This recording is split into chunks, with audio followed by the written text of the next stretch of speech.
The Dark Dawn, Part 3. The First Concentration Camps, Origins, Methods, and Legacy.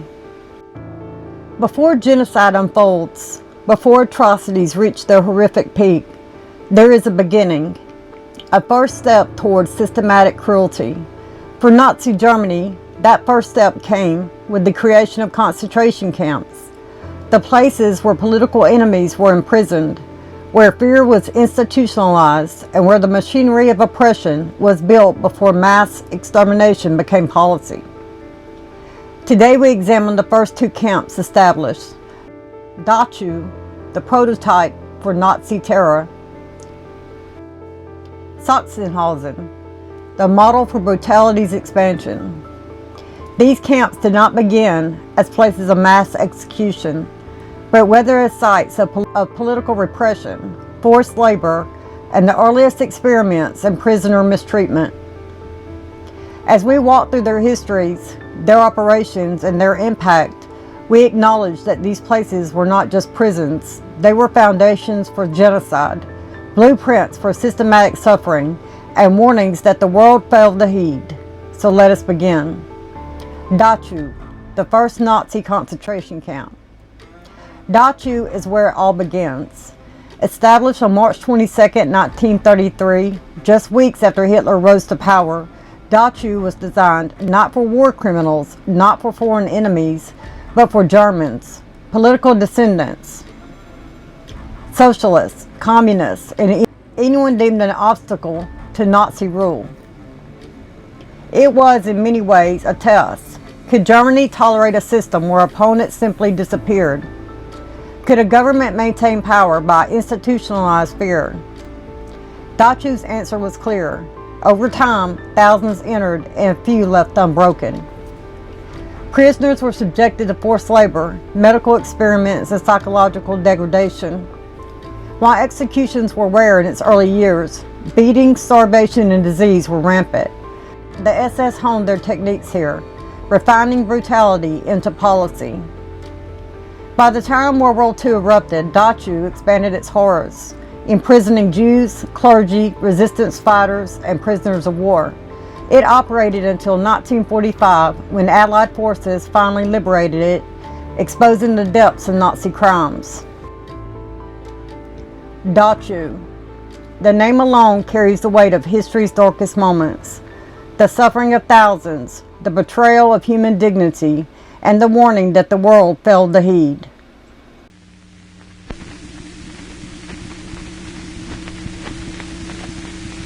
Dachau, Factory of Horrors. Dachau, near München, one of the oldest of the Nazi prison camps. It is known that from 1941 to 1944, up to 30,000 people were entombed here at one time, and 30,000 were present when the Allies reached Dachau. The Nazis said it was a prison for political dissenters, habitual criminals, and religious enthusiasts.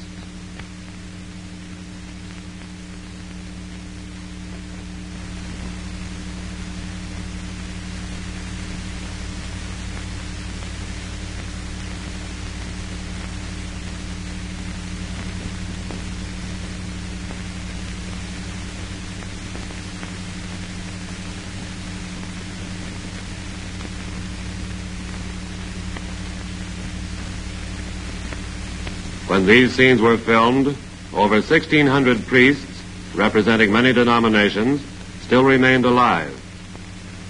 They came from Germany, Poland, Czechoslovakia, France, and Holland.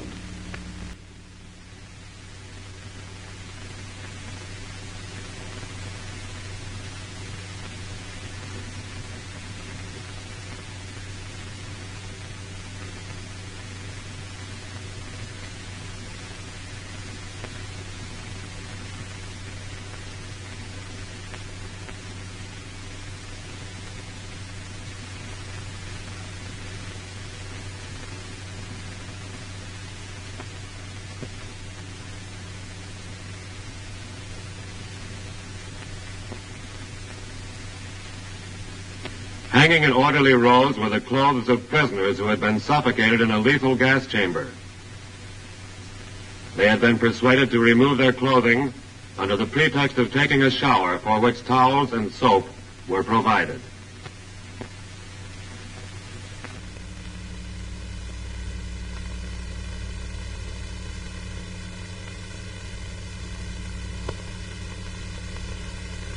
This is the Brausbad, the shower bath. Inside the shower bath, the gas vents.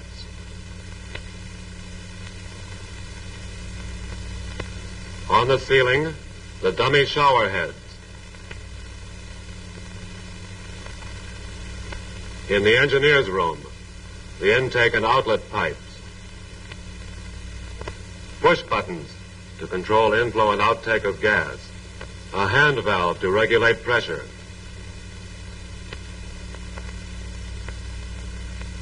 Cyanide powder was used to generate the lethal smoke. From the gas chamber, the bodies were removed to the crematory.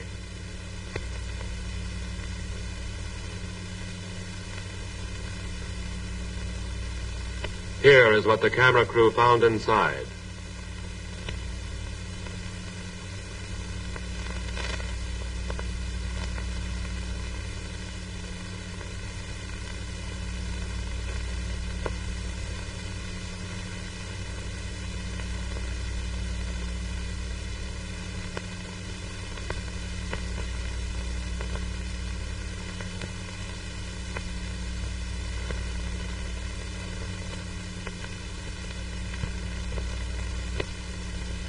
These are the survivors.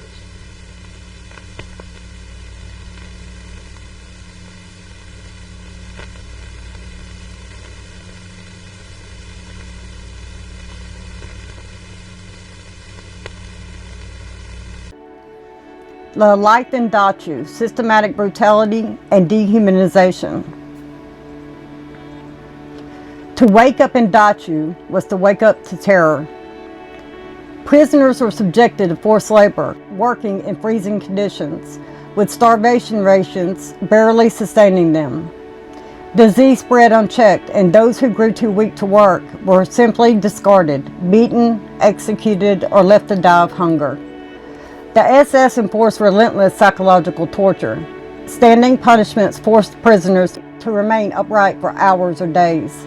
Others endured repeated beatings for the smallest infractions. Medical experiments designed to test the limits of human endurance turned innocent victims into subjects of grotesque trials.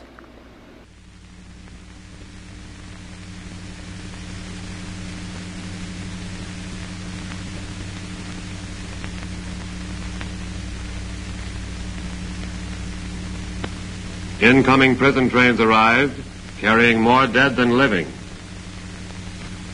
Those strong enough to travel were brought to Dachau from outlying points which were threatened by the Allied advance.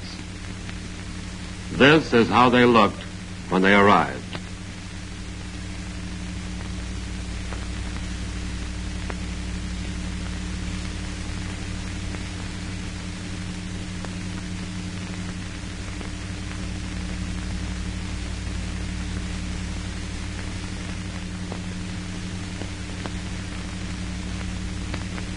Some survived, and when the rescuers arrived, they administered what aid they could.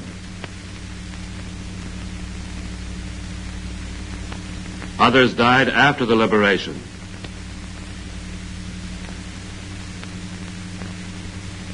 They were buried by their fellow prisoners.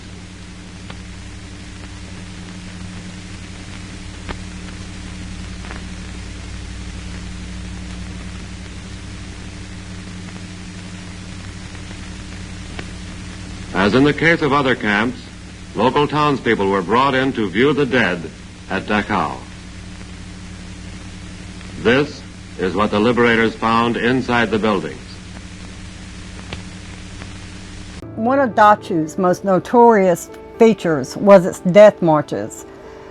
When the camp neared liberation, thousands of prisoners were forced to march in brutal conditions, many collapsing and dying before reaching safety. To live in Dachau was not simply to suffer. It was to be systematically reduced, broken, and erased. As war engulfed Europe, Dachau became a machine of forced labor. The camp housed over 200 sub-camps where prisoners were used in weapons manufacturing, construction, and brutal mining operations. They worked under inhumane conditions with brutal schedules and no medical care. By the time Nazi Germany reached its peak, tens of thousands had died in Dachau, not only from execution, but from overwork, malnutrition, and systematic neglect. By 1942, the camp introduced gas chambers. Though they were not used on the scale as Auschwitz or Sobibor, they remained a reminder of the growing machinery of mass murder. Death was no longer incidental, it was intentional. I am the officer commanding the Regiment of Royal Artillery guarding this camp. Our most important task has been making the SS, of which there are about 50, the dead. Up to we have buried about 17,000 people, and that we expect to bury about half as much again. When we came here, conditions were indescribable. The people had had no food for 6 days and were eating turnips. The cookhouses have now been organized, and although they have to be guarded so that everybody gets a fair share of the food, things are now going fairly well. The officers and men regard this job as a duty that has to be performed, and none of us are likely to forget what the German people have done here. Heute, den 24. April 1945, spricht die Chefärztin vom Frauenlager, Konzentrationslager. Speech of the woman doctor at concentration camp Bergen-Belsen, 24th of April 1945. This is the doctor in charge of the female section of the concentration camp Bergen-Belsen. She was a prisoner at this camp. Dass man hat uns Häftlinge in einem schmutzigen, verlausten Lager auf die Erde geschmissen, Tausende auf eine nur Erde, ohne Decken, ohne Strom, ohne Betten. There were no covers, straw stacks, or beds of any kind. Persons had to lie directly on the ground. They were given 1/12 of a loaf of bread and some watery soup daily. Almost 75% of the people were bloated from hunger. An epidemic of typhus broke out. 250 women and thousands of men died daily. No medicines were available because the SS men had collected everything. 2 days before the British Army came, the first Red Cross food was distributed. 2 months before, 150 kilograms of chocolate had been sent to the children of the camp. 10 kilograms were distributed. The rest the commandant kept for himself and used it as barter to his personal advantage.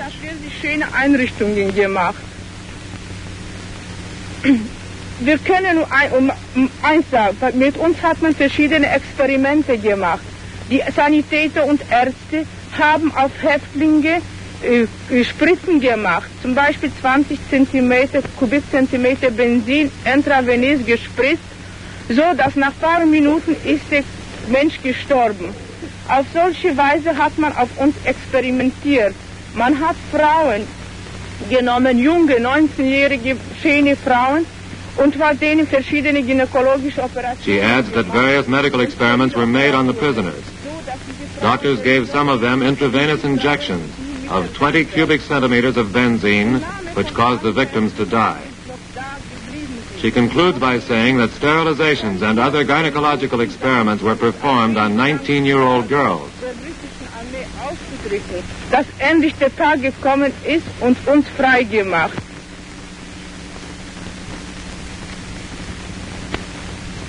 Kramer, camp commandant, is taken into custody.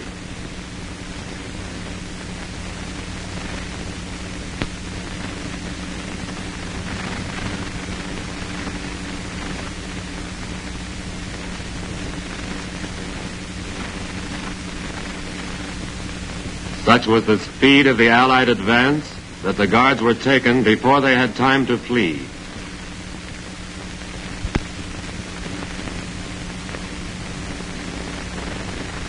Inside Belsen, the same story: starvation and sickness.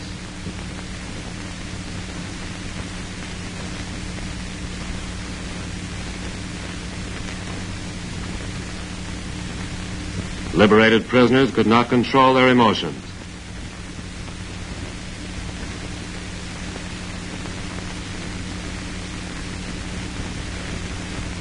Despite German attempts to cover up, we found these in the open fields.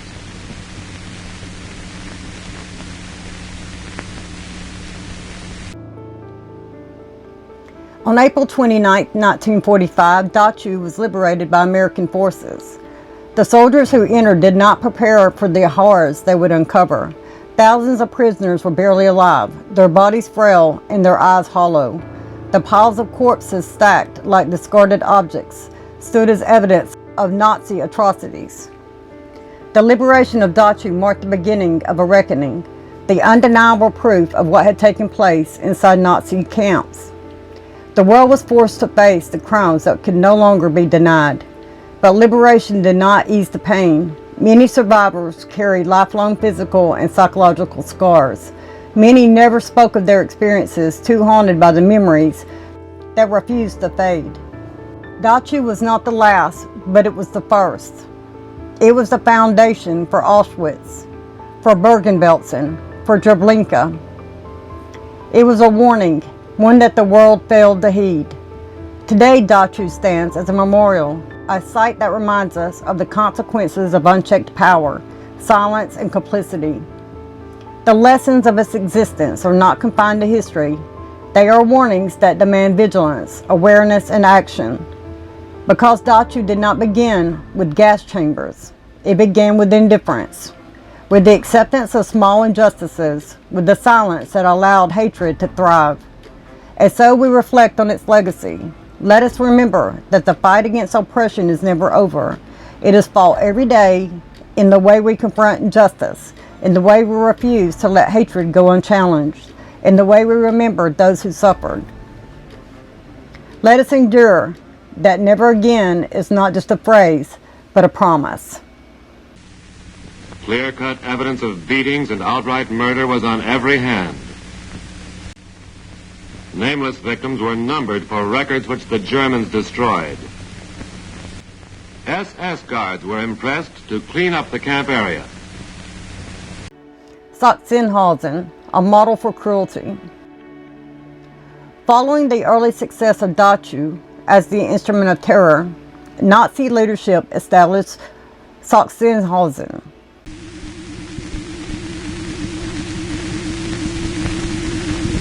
At this concentration camp in the Gotha area, the Germans starved, clubbed, and burned to death more than 4,000 political prisoners over a period of 8 months. A few captives survived by hiding in the woods. The camp is chosen for a high command inspection led by General Dwight D. Eisenhower. Also present are Generals Omar N. Bradley and George S. Patton. The 4th Armored Division of General Patton's 3rd Army liberated this camp early in April. The generals view. They see the woodshed where lime-covered bodies are stacked in layers and the stench is overpowering. Sachsenhausen in 1936, just outside Berlin. If Dachau was the prototype, Sachsenhausen was the refinement, a camp designed with calculated efficiency and extreme cruelty. Former inmates demonstrate how they were tortured by the Nazis. American congressmen invited to view the atrocities were told by General Eisenhower, "Nothing is covered up. We have nothing to conceal. The barbarous treatment these people received in the German concentration camps is almost unbelievable. I want you to see for yourselves and be the spokesman for the United States." Unlike Dachau, which initially held most political prisoners, Sachsenhausen expanded its reach. Criminals, Soviet POWs, and Jewish detainees were imprisoned in massive numbers. Here, Nazi officers experimented with new methods of forced labor, new methods of starvation, and new methods of execution. The infamous shoe walking test forced prisoners to march for hours on different materials to test shoe durability. Many collapsed and died from exhaustion. The death pits became sites of mass shootings, eliminating those who could no longer work. The general and his party next see the crude woodland crematory, actually a grill made of railway tracks. Here the bodies of victims were cremated. Charred remains of several inmates still lay heaped atop the grill. Another group to visit the Ohrdruf camp is composed of local townspeople, including prominent Nazi party members. They'll be taken on a forced tour of the campsite by Colonel Haydn Sears, commander of the 4th Armored Division's Combat Command A, which captured Ohrdruf. A German medical major is compelled to accompany the townspeople. Sachsenhausen operated until April 1945, when it was abandoned as Soviet troops approached.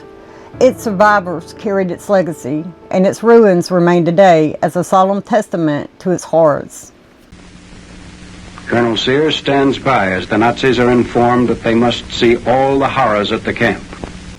First, the visitors view some 30 freshly killed bodies lying in the courtyard of the camp where they'd been shot on the evening preceding the entry of American tanks. Sachsenhausen is a name that echoes across time, carrying with it its way of suffering, injustice, and brutality.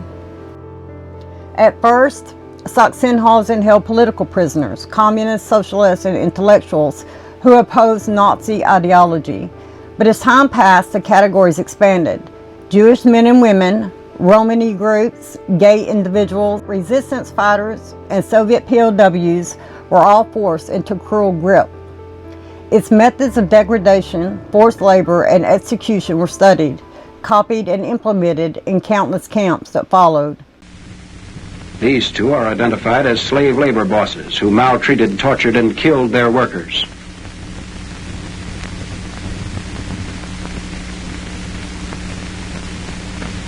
Next, to the woodshed, which the Nazis are reluctant to enter, but Colonel Sears demands that they get a close-up look at the most gruesome of sights.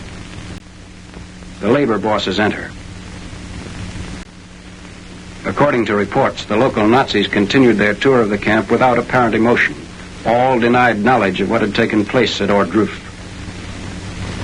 They are taken to the crematory 2 miles outside the camp, where the list of the atrocities is read for all to hear.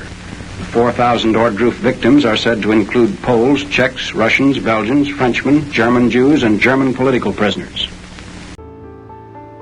Sachsenhausen became a proving ground for SS officers, many of whom would later be stationed at Auschwitz, Treblinka, and Berg-Belsen, carrying forward the lessons of brutality learned here. Life in Sachsenhausen. It was humiliation from the moment prisoners arrived, stripped, shaved, and beaten. It was labor that crushed their bodies, work in freezing temperatures, hauling stones, digging trenches, and creating roads for a regime that saw them as nothing more than tools. Food was insufficient, designed not to sustain life, but to prolong suffering. Starvation weakened prisoners, leaving them more vulnerable to disease, exhaustion, and execution. Institution seized by First Army troops. Under the guise of an insane asylum, this has been the headquarters for the systematic murder of 35,000 Poles, Russians, and Germans sent here mainly for political and religious considerations. Those still alive are examined by Major Hermann Bolker of the American War Crimes Investigation Team. The townspeople in Hadamar, Germany, called this place the House of Shudders. One of Sachsenhausen's most infamous horrors was the shoe walking test, where prisoners were forced to march endlessly on different surfaces to test Nazi military boots. Many collapsed, their bodies broken, their feet bleeding, and their spirits crushed. Beyond physical torment, Sachsenhausen specialized in psychological destruction. Forced roll calls lasted hours, with prisoners ordered to stand in bitter cold, beaten if they moved, executed if they collapsed. Each prisoner lived with the knowledge that death was always near, whether from disease, exhaustion, or SS cruelty. Sachsenhausen was not just a prison, it was a factory of forced labor, where inmates were driven to exhaustion to fuel the Nazi war machine. The camp became a major center for weapon production, counterfeit currency operations, and brutal construction projects. Meanwhile, at the graveyard attached to the institution, bodies are exhumed for autopsy. 20,000 are buried here. 15,000 who died in a lethal gas chamber were cremated and their ashes interred. Death books found hidden in the wine cellar of the Hadamar institution revealed part of the story of the mass killings. The bulky volumes contained thousands of death certificates. Profession unknown, nationality unknown was written after each name. The corpses are lined up pending the arrival of WCIT officers.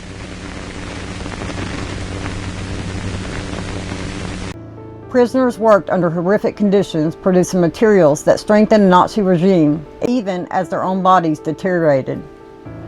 Many were forced into the death pits, where SS officers carried out mass executions. Soviet POWs were among the most brutally treated, murdered by the thousands in Sachsenhausen's killing fields. Interrogating the institution heads, Dr. Wallmann, the taller man, was the top Nazi in charge of the place. The other man entering the room is Karl Willig, chief male nurse. He admits to killing inmates with overdoses of morphine. The testimony of other witnesses substantiated the fact that morphine was issued at the institution without attempt at making a record. As many as 17 at a time died from the morphine injections. The investigating officers were told that the Nazis never bothered to determine whether a victim may have survived the overdosage. Instead, all were hustled off to the graveyard and buried in piles of 20 to 24. The prisoners are removed to await trial. A Hadamar judge told the investigators that when the 10,000th victim died, the institution heads and Nazi officials staged a celebration. Despite the horror, Sachsenhausen witnessed acts of defiance. Prisoners who refused to surrender their spirit. Many participated in underground resistance, sharing information, sabotaging labor projects, and risking their lives to uphold fragments of hope. Some smuggled messages beyond the camp walls, alerting the world to Nazi atrocities. Though conditions made open rebellion nearly impossible, prisoners found ways to fight back, through endurance, through survival, and through refusing to break under the weight of terror correction. On April 22, 1945, Sachsenhausen was liberated by Soviet forces. By then, the camp had become a graveyard for thousands. Survivors, emaciated and scarred, bore witness to the horrors they endured. Liberation was not just an end, it was a reckoning. The world could no longer endure the truth of Nazi brutality. The evidence was undeniable. The suffering etched into the walls of Sachsenhausen demanded justice. Many of the horror exhibits remain untouched, such as the blood-stained coffins, demonstrating how the victims were tied up for administering vicious beatings.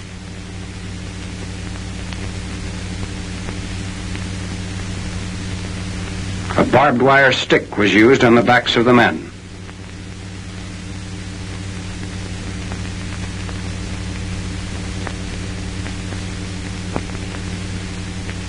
Another method for rendering a patriot helpless while he was attacked by his Gestapo guards.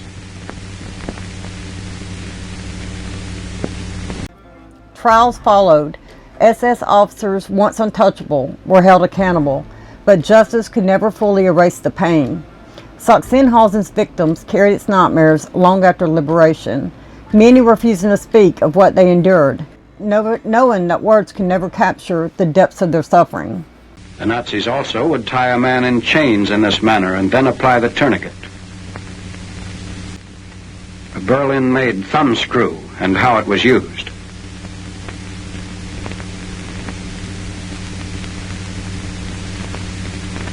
A victim shows scars caused by repeated beatings.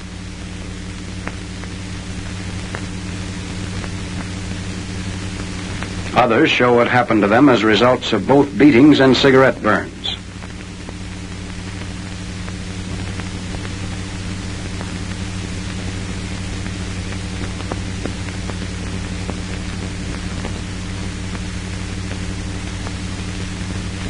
A Belgian demonstrates the manner in which his crotch was split by the Nazis.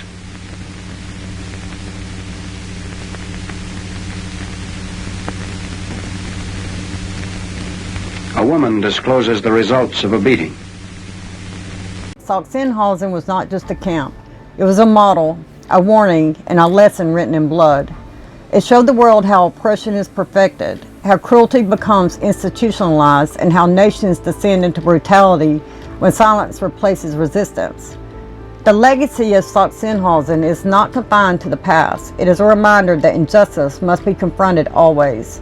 Because Sachsenhausen did not begin with executions, it began with the small acts of exclusion, with silence, and with complicity.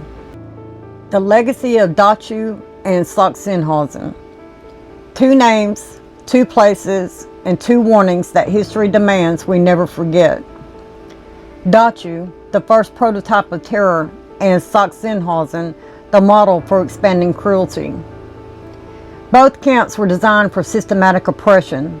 Both witnessed unspeakable suffering, and both shaped the foundation of a genocide that would consume millions. Dachau tested the methods, forced labor, starvation, and psychological torture. Sachsenhausen perfected them, refining brutality into an instrument of control. Neither camp existed in isolation.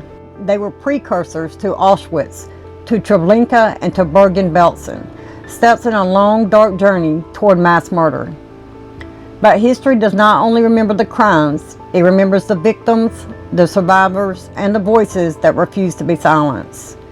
Today, Dachau and Sachsenhausen stand not as prisons, but as memorials, reminders of where unchecked power leads, of what happens when indifference allows evil to flourish. The world failed to listen in the 1930s. The warnings were there, the signs were clear, yet silence prevailed and suffering was allowed to grow until it became a catastrophe. We studied Dachau and Sachsenhausen not just to mourn, but to ensure we never ignore the warning signs again. In the next installment of the Dark Dawn series, we will cover Auschwitz, the most infamous of the Nazi concentration camps. This video will examine its creation, its expansion into a death camp, the atrocities committed within its walls, the experiences of its prisoners, and the chilling legacy it carries today. Auschwitz was more than a prison. It was a centerpiece of the Holocaust, the site where over 1 million men, women, and children were murdered in gas chambers through starvation, forced labor, and systematic brutality. It is where hope was crushed and families were torn apart and humanity was tested in ways beyond comprehension. Like Dachau and Sachsenhausen, Auschwitz carries warnings that must never be ignored. In our next video, we will walk through its history, its horrors, and the profound lessons it leaves behind. Thank you for joining me today. Have a good one, guys.